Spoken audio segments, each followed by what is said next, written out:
Good morning students. हमने पिछली class में अनुस्वार, अनुनासिक और नेरनुनासिक तक पढ़ लिया था। आपको अच्छे से समझ भी आ गया होगा। आज हम उसके बाद शुरू कर रहे हैं श्वास की मात्रा के आधार पर वर्ण के दो भेद होते हैं। का अल्प प्राण होता है और दूसरा महाप्राण होता है।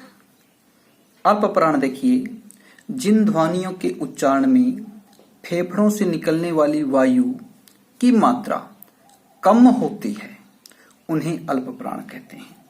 अल्प मैंने थोड़ा, यानी जो फेफड़ों से हमारी वायु निकलती है वो बिल्कुल कम निकलती है, वे अल्प प्राण में आते हैं।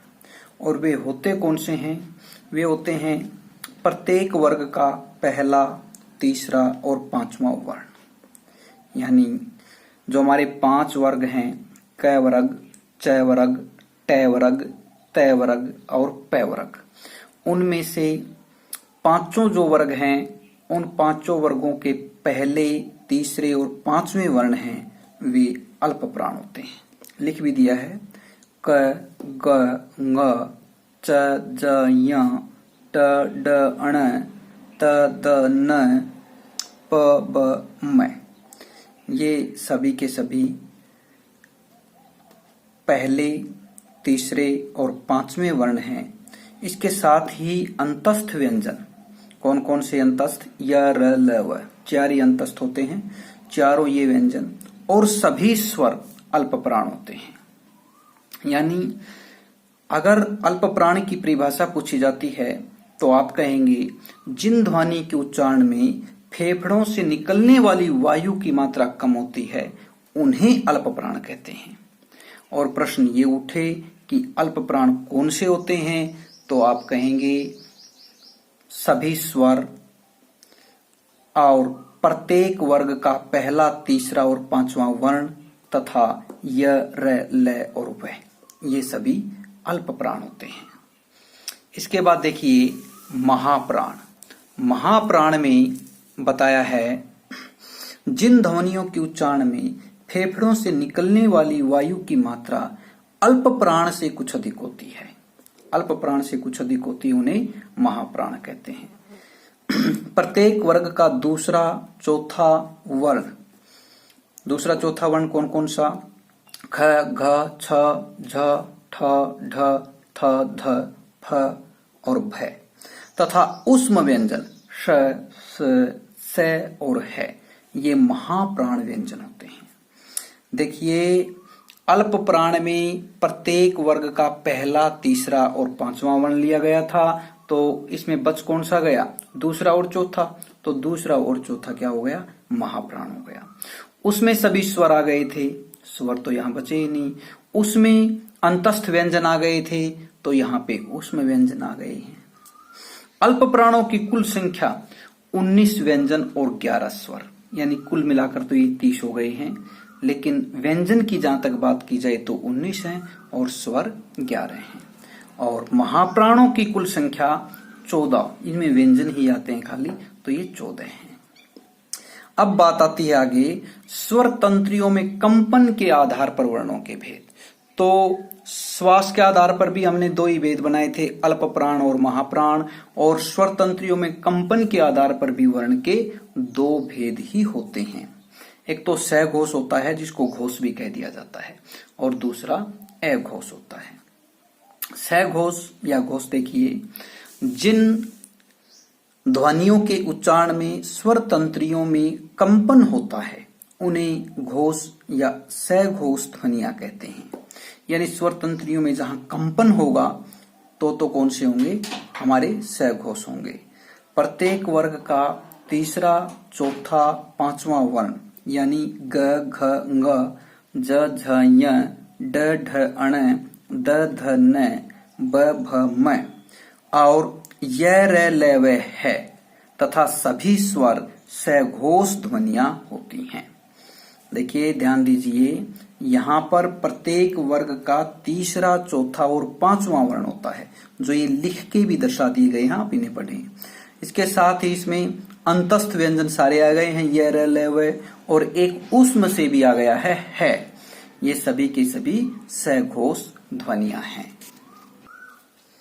अघोष जिन ध्वनियों के उच्चारण में स्वर तंत्रियों में कंपन नहीं होता उन्हें अघोष ध्वनियां कहते हैं।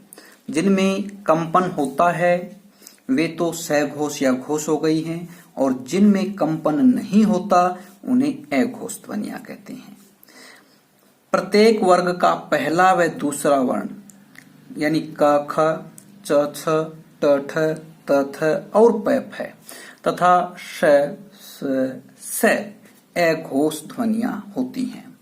यानी घोष या सघोष में प्रत्येक वर्ग का हमारा तीसरा, चौथा और पांचवा वर्ण आ गया है तथा य र ल व है आ गए हैं और सभी स्वर आ गए हैं।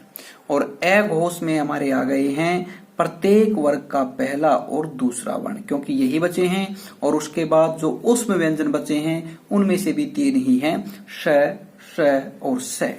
ये तीनों ही हमारा ताल्यव श, मूर्धन्य श और दंत्य श, तीनों श भी अघोष ध्वनियों में आते हैं। आगे प्रश्न अब हम करेंगे वर्ण विन्यास या वर्ण विच्छेद किसे कहते हैं। देखिए, विन्यास करना या विच्छेद करना एक ही बात है।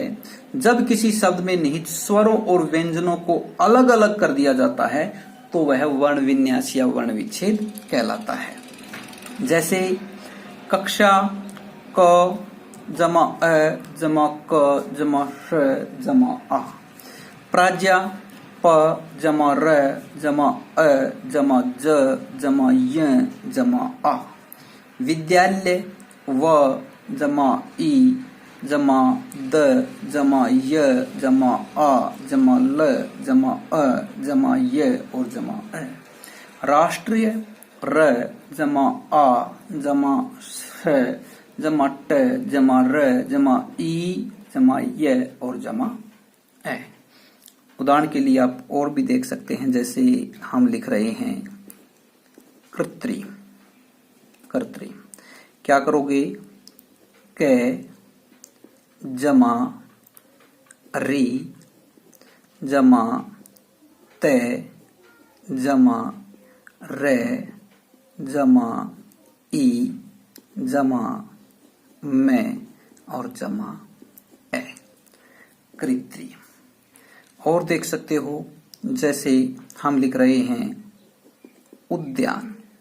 कैसे करोगे, उ जमा द जमा य जमा आ जमा न जमा ए।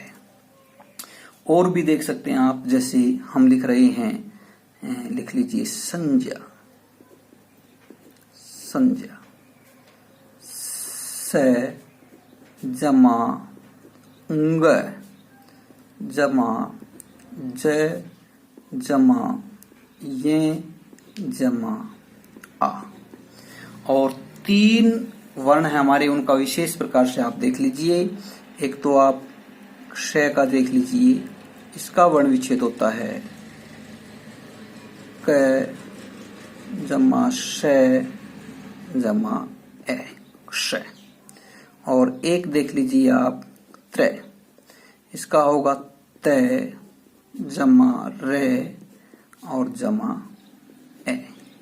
एक देख लीजिए आप ज, इसका होगा ज जमा ये जमा ए।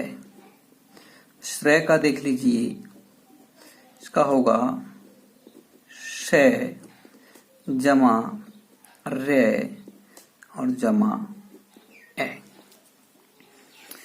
सभी अच्छे से आप लिख लिख कर देखें।